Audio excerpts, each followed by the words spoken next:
লব্বাইক আল্লাহুম্মা লব্বাইক লব্বাইক লা শারীকা লাক লব্বাইক ইন্নাল হামদা ওয়ান নি'মাতা লাকা ওয়াল মুলক লা শারীকা লাক। পৃথিবীতে সবচাইতে 365 দিনের মধ্যে শ্রেষ্ঠ দিন কোনটা? আরাফার দিন। এদিনে বিশ্বনবী রোজা রাখতেন। এদিন আল্লাহ এত সংখ্যক বান্দাকে একসাথে ক্ষমার ঘোষণা দেন, বছরের কোন দিন এত মানুষকে ক্ষমা করেন না। সুবহানাল্লাহ। এজন্য বিশ্বনবী বলেছেন খায়রুদ দুআ দুআ ও আরাফা, সবচাইতে শ্রেষ্ঠ দোয়া আরাফার দিনের দোয়া। বিশ্বনবী বলেন আরাফার দিনে একটা দোয়া আমি করি, আমার আগে সব নবীরা এই দোয়াটা করতেন। দোয়াটা হলো, বিশ্বনবী বলেছেন খুযু আন্নী মানাসিকাকুম, আমার থেকে হজের নিয়মগুলো জেনে নাও। রুকনুল হাজারিল আসওয়াদ, কাবা ঘরের 4টা কর্নারের একটা কর্নারে একটা ব্ল্যাক স্টোন আছে। ব্ল্যাক স্টোন আল হাজার আল আসওয়াদ, কালো পাথর, এটাতে কিস করা সুন্নাত, চুমু দেয়া সুন্নাত। এটা জান্নাতের পাথর। নূহ আলাইহিস সালামের বন্যার সময় পাথরটা হারিয়ে যায়, পরে এটাকে জাবালে আবু কুবাইস থেকে এনে আবার সেট করা হয়। এখান থেকে তাওয়াফ শুরু করতে হয়। কিয়ামতের দিন আল্লাহ তাআলা এই হাজারে আসওয়াদ পাথরটাকে একটা মুখ দিবেন, 2টা চোখ দিবেন। কারা কারা এটার মধ্যে চুমু দিছিল কিয়ামতের দিন এই পাথরটা আল্লাহর কাছে দাঁড়িয়ে সাক্ষী দিবে। এখান থেকে তাওয়াফ শুরু।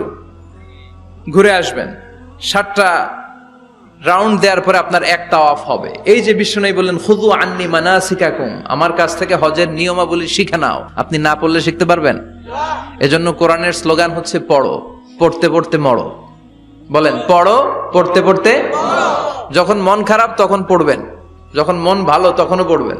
হজের জন্য আরাফাতের ময়দানে আমরা চলে যাই। আল্লাহ বলেন হজের ঘোষণা পড়ে দাও, আগে ঘোষণা দাও শিরক করো নাকি। আমরা তখন ঘোষণা দেই লাব্বাইক আল্লাহুম্মা লাব্বাইক। পারেন না?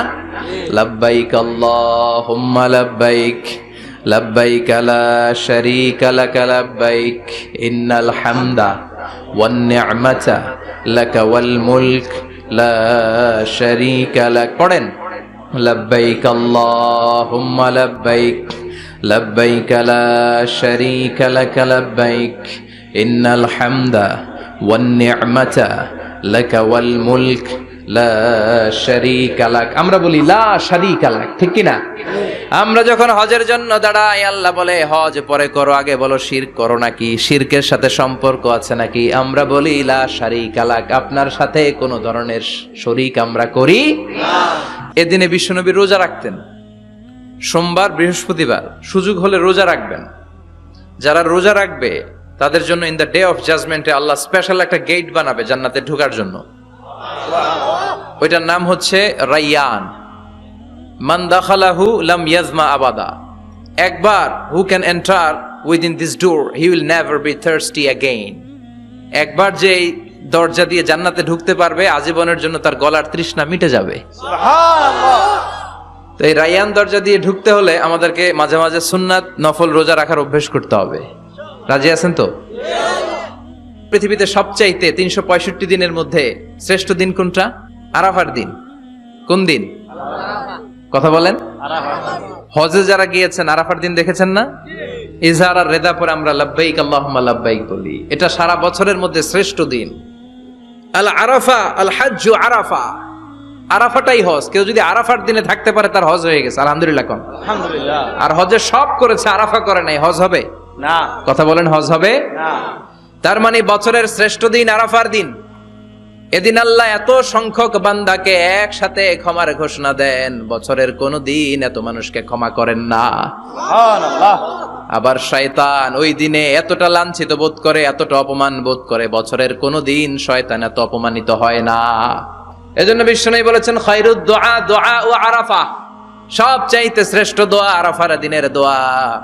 বিশ্বনবী বলেন আরাফার দিনে একটা দোয়া আমি করি, আমার আগে সব নবীরা এই দোয়াটা করতেন। দোয়াটা হলো লা ইলাহা ইল্লাল্লাহ ওয়াহদাহু লা শারীকা লাহ লাহুল মুলকু ওয়া লাহুল হামদু ওয়া হুয়া আলা কুল্লি শাইইন কাদির। সুবহানাল্লাহ পড়েন। সুবহানাল্লাহ। মুখস্থ আছে না দোয়াটা?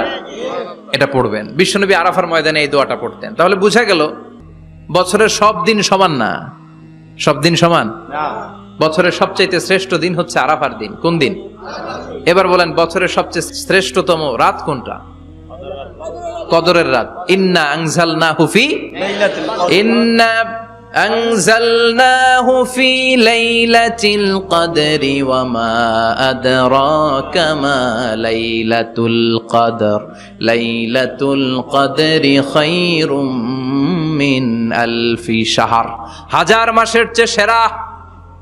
ওই রাতে ইবাদত করলে হাজার মাস যাবত ইবাদত করলে যেই সওয়াব, ওই পরিমাণ সওয়াব আমলনামায় তুলে দিবে কে? আল্লাহ। শ্রেষ্ঠ রাত কদরের রাত। এবার বলেন বছরের সবচাইতে শ্রেষ্ঠতম মাস কোনটা? রমজান মাস।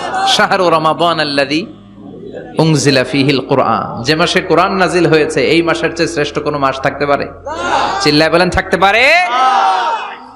তার মানে বছরের শ্রেষ্ঠ দিন আরাফার দিন, বছরের শ্রেষ্ঠ রাত কদরের রাত, বছরের শ্রেষ্ঠতম মাস রমজান মাস। এবার বলেন সপ্তাহের মধ্যে শ্রেষ্ঠতম দিন কোনটা? বিশ্বনবী বললেন সাইয়্যিদুল আইয়াম, leader of the all days in the week. সপ্তাহের যতগুলো দিন আছে 7টা দিনের সর্দার হচ্ছে ইয়াউমুল জুমা, জুমার দিন। চিল্লায় পড়েন আল্লাহু আকবার। তার মানে বছরের শ্রেষ্ঠ দিন আরাফার দিন, বছরের শ্রেষ্ঠ রাত কদরের রাত, শ্রেষ্ঠ মাস রমজান মাস। আর 7 দিনের মধ্যে শ্রেষ্ঠতম দিন হচ্ছে জুমার দিন। কোন দিন? জুমার দিন। এই জুমার দিন আল্লাহর হাবিব বলেন একটা সময় আছে, ওই সময় বান্দা যাই চায় আল্লাহ তাই দেয়। ওই সময়টা কখন? এই নিয়ে মুহাদ্দিসিন একরামদের মধ্যে ইখতিলাফ। সবচেয়ে গ্রহণযোগ্য মত হচ্ছে আসরের পর থেকে শুরু করে সূর্য ডোবার আগ পর্যন্ত। ওই মুহূর্তে দোয়া করবেন, এই সময়গুলো নোট করে রাখবেন। এই সময় চাইলেই আল্লাহ দিয়ে দেয়। হজের ময়দানে দোয়া করলে কবুল করে কে? আরাফাতের ময়দানে দোয়া কবুল হয়। তাওয়াফ করা অবস্থায় দোয়া করলে কবুল হয়। জামজামের পানি খেয়ে মা উ জামজাম লিমা শুরিবালা, যেই নিয়তে জামজামের পানি খায় ওই নিয়ত কবুল করে কে? মুজদালিফায় দোয়া আল্লাহ কবুল করেন, মাতাফে কবুল করেন, মুলতাজামে কবুল করেন। কাবা ঘরের হাজরা আসওয়াদের কর্নার, কাবা ঘরের দরজা, দুই জায়গার মাঝখানে একটা জায়গা আছে, এটার নাম মুলতাজাম। এইখানে হয় ধাক্কা ধাক্কি। সুযোগ হলে ওইখানে দাঁড়িয়ে ওইখানে টাচ করে শরীর লাগিয়ে দোয়া করবেন, কবুল করবে কে? কিন্তু সুযোগ পাওয়া যায় না। এক মাওলানা সুযোগ পাইছিল ধাক্কা ধাক্কি করে কোন রকম গেছে, যে একটা দোয়া করছে আল্লাহর কাছে, আল্লাহ জীবনে যা দোয়া করছিলাম আর যা করবো সব কবুল করে নাও। এই দোয়া করার সাথে সাথে খাইছে এক ধাক্কা, খাইয়ে অনেক দূর, কাম হয়ে গেছে, সমস্যা নাই। দোয়াটা কি করছিল? কি করেছিল? আল্লাহ জীবনে যত দোয়া করেছি আর যত দোয়া করব সব তুমি কবুল করে নিও। একটা দোয়া করছে উনি। মুলতাজাম ধরে কয় দোয়া করছে? এক দোয়া। কারণ কয়টা চাবে ওখানে? আল্লাহ এটা দাও ওইটা দাও, চাওয়ার সময় আছে? ওইখানে খালি ধাক্কা ধাক্কি। এজন্য উনি একটা চাইছে, আল্লাহ যা জীবনে চাইছিলাম আর যা চাবো সব তুমি কবুল করে নিও, এটাই চাই, আর কিছু চাই না। সুবহানাল্লাহ পড়তে পারলেন না?